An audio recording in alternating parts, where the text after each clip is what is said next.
ay soo xulatay beesha maxamed xasan oo loo garan og yahay deerayahan waa naanayse waa maxamed xasan cabdulle muuse jibriil maxamed ciise muuse waxaan leenahay suldaan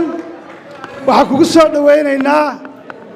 golaha dhaqanka Somaliland golaha dhaqanka ee gobolka saaxil golaha dhaqanka ee beesha Sumeerawal waxaan aad iyo aad